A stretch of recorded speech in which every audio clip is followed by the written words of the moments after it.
철로역정 16번째 시간입니다. 올해 안에는 아마 철로역정을 마칠 수 있을 것 같습니다. 지난주 부분을 복습해 볼까요? 기억하십니까? 크리스천과 소망이 자만심에 빠져서 자기 발로 의심의 성에 들어갑니다. 의심의 성의 주인인 절망의 거인에게 붙잡혀서 절망의 깊은 지하 감옥에서 갖은 고초를 겪습니다. 빠져나올 수 없는 그 절망의 늪에 빠지게 되는 것이죠. 우린 이러한 사건을 통해서 성경이 분명하게 말씀해 줍니다. 고린도전서 10장 12절을 보면 이렇게 말씀하지요. 그런즉 선줄로 생각하는 자는 넘어질까 조심하라. 다른 사람이 아니라 그 신실한 크리스천과 소망, 모든 영적 싸움에 승리한 크리스천과 소망, 수많은 유혹과 미혹을 이겨낸 크리스천과 소망, 이제는 좀 나 같으면 괜찮은 사람이다. 이렇게 자만심에 빠졌을 때 여지없이 넘어질 수밖에 없다는 겁니다. 우리도 참 나 같은 사람은 좀 괜찮은 사람이야. 나같이 믿어야지. 이러면 크리스천과 소망처럼 자빠지고 넘어지고 깊은 절망의 수렁에 빠질 수 있다는 것을 보여주고 있습니다. 그래서 늘 겸손히 기도하고 늘 새벽을 깨우고 늘 하나님 앞에 엎드릴 수밖에 없다는 것을 말해줍니다. 평생 겸손해야 되는 것이죠. 절망의 감옥에 갇혀 많은 부분들이 힘들었습니다. 맞기도 하고 고초를 당하고, 그러나 가장 힘든 것이 무엇이었을까? 매일마다 수없이 스스로 목숨을 끊으라는 그 압박 충동, 그것이 가장 힘들었다는 것을 우리가 함께 묵상했습니다. 그 절망의 나날을 보내면서 그 압박을 받으면서 크리스천과 소망이 어떻게 이 모든 것을 이겨내고 있는가? 그들이 분명히 알고 있는 말씀은 다른 사람을 죽이는 건 살인이다. 다른 사람을 죽이는 것도 살인이지만 내 자신의 목숨을 끊는 것도 살인이다. 하나님이 금하시는 것이다. 지옥에 가는 것이다. 나의 자신의 스스로 목숨을 끊는 것은 내 육신뿐만 아니라 영혼을 파괴하는 것이다. 이제 그렇게 그 말씀을 기억하면서 그 유혹에서 빠져나오는 것이죠. 우리도 때론 크리스천과 소망처럼 깊은 절망에 빠질 수 있습니다. 그래, 스스로 목숨을 끊으면 이제 괜찮아질 거야. 그런 충동을 받기도 합니다. 그럴 때 우리가 기억해야 될 것은 스스로 목숨을 끊는 것은 지옥에 가는 것이고 하나님이 금하시는 것이고 자기의 육신뿐만 아니라 영혼을 파괴하는 것이라는 것을 기억하고 그 유혹에서 빠져나오는 저와 여러분 되기를 소망합니다. 그렇다면 크리스천과 소망이 깊은 그 빠져나올 수 없는 그 절망에서 어떻게 빠져나오는가? 밤새도록 새벽이 될 때까지 기도하는 것이지요. 가난한 심령이 되어서, 애통하는 심령이 되어서 기도하는 겁니다. 내 문제 안에 감옥에 갇혀 있지만 내 문제 안에 갇혀 있을 때는 내가 어떤 문제 때문에 이 어려움을 당하는지 모릅니다. 그래서 기도할 때에 문제를 객관화시킬 수 있습니다. 조금 떨어져서 문제를 볼 수 있는 은혜가 있지요. 그때에 하나님께서 깨닫게 하십니다. 그 가슴에 있는 말씀의 약속의 열쇠가 있다는 것을 알게 하시고, 그 약속의 열쇠를 가지고 절망의 문을 열고 이제 나올 수 있었다는 것을 보여주는 것입니다. 우리도 깊은 절망의 감옥에 갇혀서 빠져나올 수 없을 때 어떻게 해야 되는가? 기도해야 됩니다. 기도는 신비한 능력이라기보다는 하나님 앞에 모든 걸 내려놨을 때 하나님께서 보여주시는 것을 보게 되고 또 하나님께서 보여주시는 길을 보게 되는 것이지요. 뿐만 아니라 우리에게 주신 그 하나님의 약속의 열쇠를 가지고 다른 길이 없습니다. 그 절망의 문을, 고난의 문을 열고 나오는 그러한 은혜가 있기를 소망합니다. 제가 키에르케고르의 철학자의 말을 인용해 드렸습니다. 절망의 해독제는 희망이 아니다, 믿음이다. 믿음의 기도밖에 없습니다. 믿음의 말씀으로 헤쳐나올 수 있는 것이지요. 저와 여러분이 그러한 은혜의 역사가 있기를 주님의 이름으로 축원합니다. 이제 오늘 순례의 여정을 돌아보면은 크리스천과 소망이 기쁨의 산목에 도착합니다. 책을 읽으신 분들은 그 여정을 이미 보았을 겁니다. 기쁨의 산맥은 어떤 것인가? 오늘 책의 내용을 보면 이렇습니다. 순례자들은 곳곳도 걸어서 주님이 소유하고 있는 기쁨 산맥에 도착했다. 곧장 언덕을 올라가며 정원과 가수원, 포도밭과 샘물들을 두루 구경했다. 우물을 만나며 물을 길어 목을 축이고 몸을 씻었으며 포도원에서는 마음껏 열매를 따 먹었다. 산꼭대기에 오르자 목자들이 풀을 뜯는 양떼를 지켜보며 큰 길가에 서 있었다. 크리스천과 소망은 기쁨의 산맥에서 정원, 가수원, 포도원, 샘물, 우물, 정말 기쁨의 시간을 충분히 누리고 있는 모습을 보여주고 있습니다. 이것은 순례의 길을 가는 우리에게 무엇을 말해주고 있는가? 많은 사람들이 신앙생활을 하고 순례의 길을 가는 것을 고난의 십자가를 지고 가는 것, 무거운 짐을 나홀로 지고 견디다 못해 쓰러질 때, 힘들 때마다 이 찬양 부르지 않습니까? 근데 오늘 말씀을 보면 전체 10이라는 이 전체 인생의 신앙의 길을 보면은 기쁨이 고통과 우리 간의 고난보다 더 많다는 겁니다. 크다는 겁니다. 순례의 길은, 신앙의 길은 어떤 고통이라는 단어보다도 기쁨이라는 단어는 더 크게 역사한다는 겁니다. 고난과 아픔이 1, 2, 2, 3이라면 하나님이 주시는 기쁨은 7이 넘는 겁니다. 이게 정말로 경건한 사람이다, 하나님이 원하시는 순례의 길이라는 것을 보여주는 것이지요. 그 기쁨으로 인하여 그 내가 겪고 있는 고통, 슬픔, 아픔을 완전히 잊어버리게 합니다. 여러분, 광야를 지나온 이스라엘 백성들이 무엇을 기억합니까? 내가 얼마나 고통스러웠는가, 힘들었는가, 그걸 기억하는 것이 아니라 하나님이 얼마나 많은 은혜를 주셨는가, 발이 부릅뜨지 않고 매일마다 먹이시고 부름기둥과 불기둥으로 인도하시고 그 척박한 광야를 하면서 고통, 아픔의 시간을 기억하는 것이 아니라 얼마나 하나님의 은혜가 컸는가, 얼마나 놀라운 기적으로 역사하셨는가, 그것을 찬양하지 않습니까? 신명기 1장 31절을 보면 이렇게 말씀합니다. 광야에서도 너희가 당하였거니와 사람이 자기의 아들을 안는 것 같이 너희의 하나님 여호와께서 너희가 걸어온 길에서 너희를 안으사 이곳까지 이르게 하셨느니라 하나. 광야의 그 척박한 땅, 고통과 신음의 땅, 단 몇 발자국 걷기에도 힘든 땅, 근데 그 길을 어떻게 기억하고 있어요?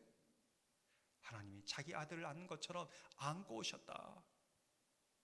은혜를 기억합니다. 그 기쁨을 기억합니다. 저와 여러분이 지금 신앙생활을 하는 것이 넉넉하지는 않지만 하나님은 거기에 몇 배 되는 기쁨을 우리에게 주시기를 원하고, 우리가 그 기쁨으로 하나님을 찬양하기를 원하고, 그 기쁨으로 모든 고통과 슬픔을 완전히 잊어버릴 만큼 그 은혜를 주신다는 겁니다. 그 은혜가 저와 여러분 가운데 충만하시기를 주님의 이름으로 축원합니다. 이번에 정교인 야외 예배 간 사진 동영상이 지금 이제 이음 나온 지 이렇게 틀어놨습니다. 얼마나 얼굴이 빛이 나는지요. 예. 설교 말씀 드릴 땐 굉장히 심각하고 그러더니 얼굴에 광채가 납니다. 예. 이게 신앙생활의 기쁨이구나, 이런 생각을 했습니다. 기쁨의 산맥에서 크리스천과 소망은 한 목자에게 묻습니다. 기쁨 산맥의 주인은 어떤 분입니까? 그리고 먹이고 있는 양떼는 어느 분의 것입니까? 그 목자는 이렇게 대답합니다. 근방의 산들은 모두 임마누엘 어른의 땅입니다. 어디서는 그분의 나라가 한눈에 보입니다. 양들도 모두 그분 것입니다. 양떼를 위해 목숨까지 내어놓으셨던 분입니다. 전능하신 하나님께서 양떼를 위하여 목숨까지 내놓으셨습니다. 그러기에 여러분의 가는 길이 안전하게 갈 수 있게 되어 있는 이들에게는 안전합니다. 하지만 죄인들은 비틀거리며 넘어질 겁니다. 하나님께서 양떼를 위해서 목숨까지 내어놓으시는 분인데 우리가 가는 길을 위험의 길로 모는 것이 아니다는 겁니다. 여기 보면은 안전하게 갈 수 있게 되어 있는 이들에게는 안전합니다. 하나님은 안전한 길을 예비해 놓으셨다는 겁니다. 우리가 우리 욕심대로 여기 기웃 저기 기웃하니까 그것이 위험한 길이 되었지, 하나님은 가장 그 우리의 순례길을 안전하게 예비해 주시고 먼저 가서 장막을 예비하시는 분이라고 성경은 말씀하고 있습니다. 주님만 따라가면 푸른 초장입니다.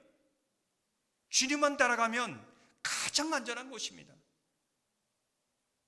로마서 8장 23절을 보면 이렇게 말씀합니다. 자기 아들을 아끼지 아니하시고 우리 모든 사람을 위하여 내주신 이가 어찌 그 아들과 함께 모든 것을 우리에게 주시지 아니하겠느냐. 전부 다 내일이 막막하다고 하고 불안하고 위험하다고 합니다. 그러나 우리 목자 되신 양들을 위하여 생명을 내어주신 그 주님께서 모든 것을 아끼지 않고 내어주시는 그 은혜가 우리 미래 가운데도 펼쳐져 있습니다. 안전합니다. 주님께 딱 붙어가면 됩니다. 그런 믿음을 가지고 한 걸음 한 걸음 걸어가시기를 주님의 이름으로 축원합니다.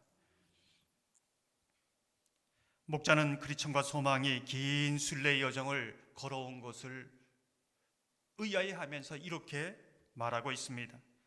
꿈에서 보니 그리천과 소망이 순례 여행 중이라는 걸 알게 된 목자들은 어디서 왔으며 어쩌다 이 길에 들어섰으며 어디서 힘을 얻어 어려움에 굴복하지 않고 여기까지 왔는지 물었다. 길을 떠나는 이들은 많지만 이렇게 멀리 나오는 이들은 거의 없습니다. 목자의 말을 유의해 보면은 어디서 힘을 얻어서 어려움에 굴복하지 않고 여기까지 왔습니까? 이 부분이 주목하게 됩니다. 많은 순례자들이 포기하고 나가 떨어지고 미혹당하고 그랬습니다. 그런데 여기까지 온 거는 어디서부터 힘을 얻어서 그 모든 유혹과 시험에 굴복하지 않고 여기까지 왔느냐? 이제 이 말입니다. 무슨 뜻일까요? 우리가 이 순례의 길을 끝까지 갈 수 있는 것, 안전하게 갈 수 있는 것이 어디서부터인가? 위로부터 오는 하늘의 능력이 있기에 가능합니다. 많은 사람들이 더 이상 순례의 길을 갈 수 없는 것은 믿음의 통로가 막히고 기도의 통로가 막히고 위로부터 오는 그 말씀의 통로가 막혀서 갈 수 없는 것이지요. 야곱이 하늘 사닥다리가 열릴 때 이 광야 같은 홀로 내버려진 것 같은 그런 인생 속에서도 주님과 함께 그 길을 걸어간 것을 우리는 기억해야 합니다. 여러분의 기도의 통로는 안전합니까? 막히지 않았습니까? 기도의 줄을 아직까지 붙들고 있습니까? 주님의 말씀의 음성이 늘 내 삶을 비추고 인도하십니까? 기도할 때마다 하나님의 능력으로 하나님의 능력의 팔이 나를 붙드신 것을 믿음으로 고백하고 있습니까? 그 능력으로 여기까지 왔고 우리는 끝까지 갈 수 있습니다. 다른 힘이 없다는 것이죠. 사랑하는 성도 여러분, 저와 여러분이 위로부터 오는 능력을 입어서 끝까지 이 믿음의 경주 순례의 길을 달려갈 수 있는 저와 여러분 되기를 주님의 이름으로 축원합니다. 그리천과 소망은 목자들을 만났는데 4명의 목자들의 이름이 언급되어 있습니다. 그 목자의 이름은 지식, 경험, 경계 그리고 성실이었습니다. 이 4명의 목자는 무엇을 말해주고 있는가? 지금 목회자 저를 얘기하는 겁니다. 목회자가 어떻게 사명을 감당해야 되는가, 이 부분을 말해주고 있는 것이죠. 이 4가지입니다. 여러분에게 여러분 이렇게 해주십시오, 여러분의 필요와 욕구에 내가 반응하는 것이 아니라 정말로 목회자가 뭘 해야 되는가를 보여주는 것이지요. 뭘 해야 됩니까? 올바른 복음을 가르쳐야 합니다. 여러분은 목자를 신뢰하고 그 가르침을 따라 가야 한다는 것이지요. 그것을 통한 영원한 목자 되신 주님을 바라보면서 나아가는 겁니다. 아무리 여러분에게 많은 것을 들고 들어주고 응답해도 이 네 가지의 사명을 못한다면 여러분은 이 땅에 정착민으로 사는 겁니다. 주님을 보게 하고 주님을 더 가까이 따르게 하고 주님을 더 의지하게 하고 우리의 소망을 주님께 더 두게 하고 더 기도하게 하는 것, 목자의 사명입니다. 언젠가 교회에서 목사의 역할은 무엇인가 이제 그렇게 말씀드린 적이 있습니다. 양이 목자를, 예수 그리스도 목자 되신 주님을 잘 따라갈 수 있도록 그 양들의 무리를 몰고 가는 개가 있습니다. 양들이 자기 가고 싶은 대로 가고, 그럴 때 개는 어떻게 합니까? 짖어대면서 주님을 바라보도록 합니다. 울다리를 칩니다. 그게 목자의 저의 역할입니다. 하나님의 말씀을 들을 때 자기 생각대로 판단하고 자기 길을 가다 보면은 공동체에서 벗어나게 되고 많은 맹수의 표적이 될 수밖에 없는 것이지요. 그래서 오늘 이번에 정교회 야외 때 동그랗게 다 보이지 않습니까? 목자의 눈에는 다 보여야 합니다. 목자가 무슨 얘기를 하고 있는지 그것을 통해 주님을 바라봐야 됩니다. 사람이 보이면 안 됩니다. 한 사람 한 사람이 어떻게 움직이고 있는지, 제대로 가고 있는지, 그게 공동체입니다. 이스라엘 백성들이 요단강을 건널 때 언약궤가 어디 있는가 이것을 놓치지 않는 것이지요. 제가 종종 인용하는 말이 헨리 데이비드 소로우의 말입니다. 만일 어떤 이가 그의 동료들과 발을 맞추지 않는다면 아마도 그는 다른 북소리를 듣고 있는 건지도 모른다. 저는 제가 여기 서 있고 싶어서 쓰는 것이 아닙니다. 하나님께서 여러분도 저도 부르셨습니다. 이 역할을 감당하게 합니다. 제가 이 역할을 감당하면 언제든지 하나님께서는 저를 들어서 다른 데 옮기실 겁니다. 그런데 하나님이 세우셨다는 것을 믿는다면 이 북소리가 어디를 향하고 있는가, 정말 주님을 더 보게 하고 있는가, 더 기도하게 하게 하는가, 더 주님을 사랑하게 하고 있는가, 이것을 보아야 합니다. 다른 건 다 비본질 것인 겁니다.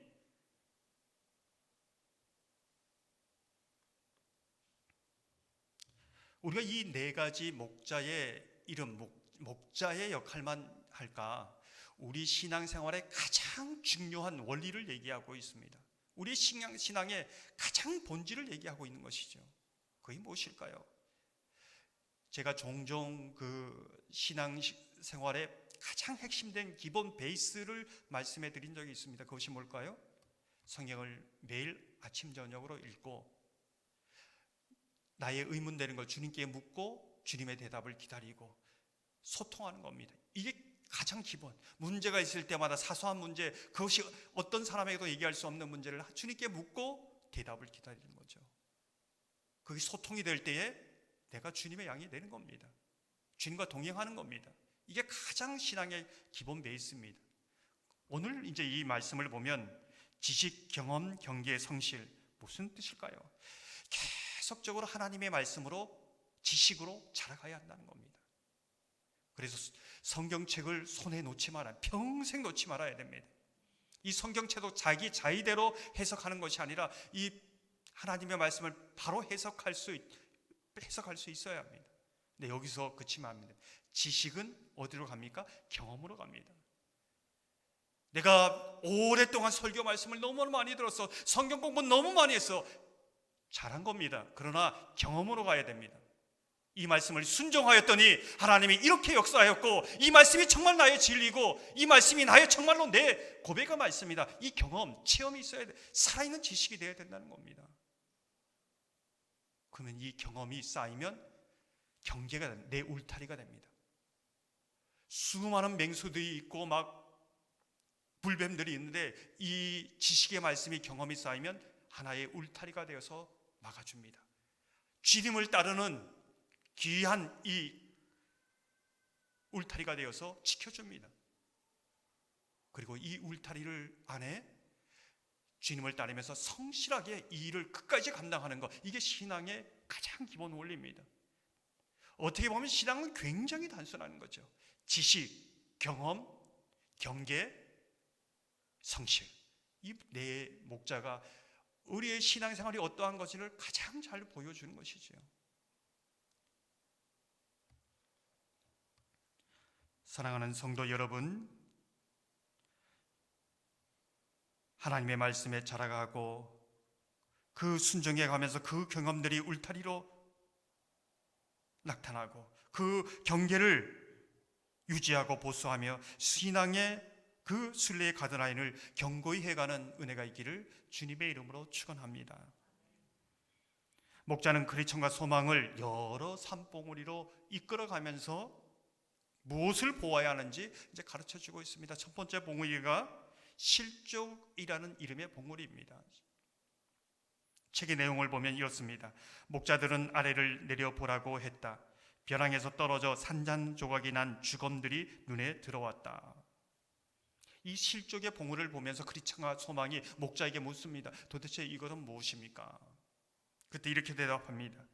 육체의 부활이 없다고 주장하면서 믿음을 저버린 후메네오와 빌레도의 말에 귀를 기울이다 실족했던 이들의 이야기를 들어보셨습니까?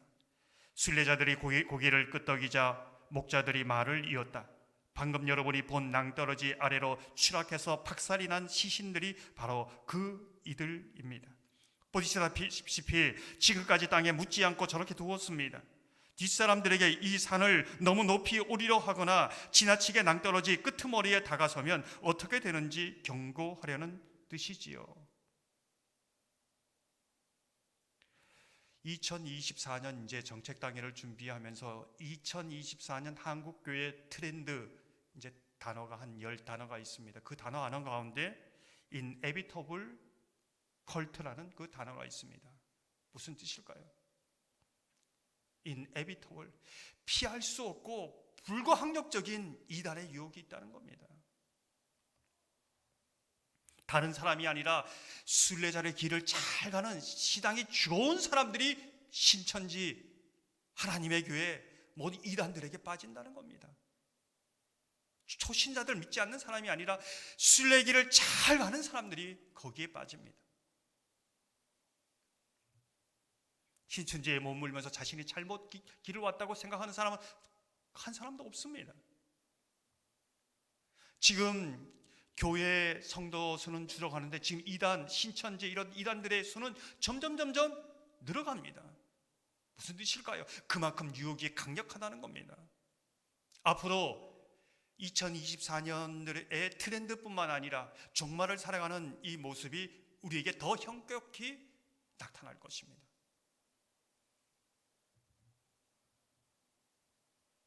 우리가 그래서 조심해야 합니다.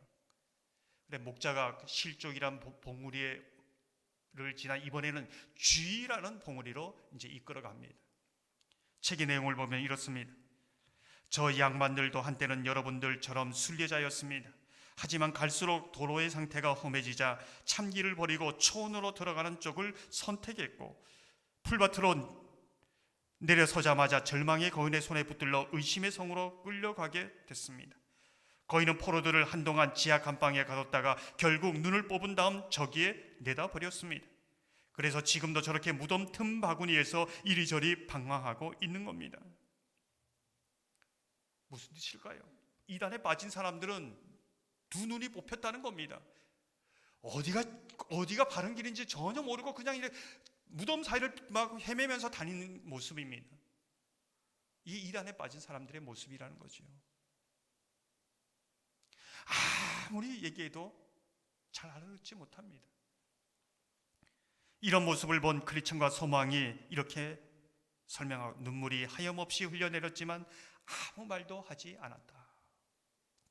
너무나 안타까워서 눈물을 흘려내는데 어떤 말을 해도 두 눈이 뽑혀 있으니 볼 수가 없는 것이죠. 다시 한번 부탁드립니다. 이번 2단 강의에도 얘기했지만은 이제 이단들은 정통 교회의 이름을 쓰고 마크를 쓰고 그리고 교단 이름까지 씁니다. 누가 봐도 이거는 건강한 교회처럼, 우리 교단의 교회처럼 보입니다. 근데 주의해서 보아야 합니다. 잘 살펴야 됩니다. 그래서 당부하지만요, 다른 교회 외의 성경 공부, 기도 모임 꼭 목회자에게 허락받고 가야 됩니다. 본인도 빠지는 것이 아니라 많은 사람들에게 또 공동체에 어려움을 줄 수 있다는 것이지요. 이 시대는 평안한 것 같지만 굉장히 지금 종말의 종말을 살아가고 있습니다. 지금 온 세계에 지금 나타나고 있는 현상을 보더라도 바로 그 시대죠. 제가 주일에도 말씀드렸지만 지난번에 여기 헌신 예배 드렸던 그 제 동기 목사 기도 참 많이 합니다. 전화를 하면서 박 목사 너무 가까워. 지금 주님 오실 때가 너무 가까워. 내 마음이 너무도 조급해. 기도 많이 해야 되겠어. 이렇게 얘기합니다. 너무 가까이 와 있습니다. 목자는 그리천과 소망을 내리고 이제 계곡으로 인도합니다. 그곳에서 목자는 이렇게 얘기하지요. 지옥으로 가는 샛길입니다. 에서처럼 장자의 명물을 팔아먹거나 유다처럼 주인을 돈 몇 푼과 바꾸거나 알렉산더처럼 복음을 욕되게 하거나 아나니아와 그 아내 사피라처럼 속이고 감추는 위선자들이 들어가는 통로입니다. 이들은 제법 긴 세월을 순례자로 살았지요. 긴 순례길을 걸어왔지만 이렇게 계곡에 빠지고 맙니다. 그때 그리천과 소망은 이렇게 외칩니다. 강하신 주님께 힘을 달라고 부르짖어야겠습니다. 자기는 이 모든 시험과 유혹과 영적 전쟁에서 승리했는데 이러한 여러 과정을 보면서 겸손할 수밖에, 엎드릴 수밖에, 주님의 도우심을 구할 수밖에 없는 존재라는 것을 깨닫게 되는 것이죠. 겸손해야 갈 수 있습니다. 심령이 가난해야 갈 수 있습니다. 늘 애통하는 마음이 있어야 갈 수 있는 것이지요. 목자들도 힘을 얻는데 그치지 말고 그 힘을 제대로 쓸 줄 알아야 합니다라고 권면합니다. 마지막으로 목자가 그리천과 소망에게 만원경을 줍니다. 선명이란 봉우리에 올라서서 저 가야 할 길을 보며 하나님이 보여주시는 세계를 믿음으로 보며 나아갑니다. 사랑하는 성도 여러분, 그리천과 소망처럼 오늘도 우린 광야의 길을 걷고 있습니다. 그러나 하나님은 아들을 아낌없이 내어주시 그 주님께서 모든 것을 내어주십니다. 무엇보다 사랑하는 자녀들이 기뻐하기를 원합니다.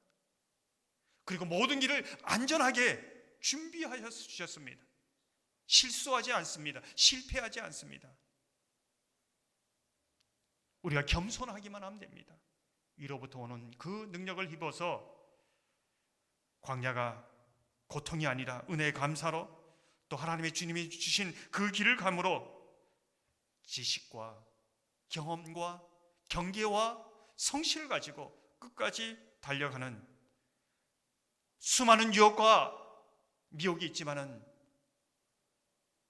그 경계가 우리의 울타리 되어서 우리를 지켜주므로 주님을 따라가는 저와 여러분 되기를 주님의 이름으로 축원합니다.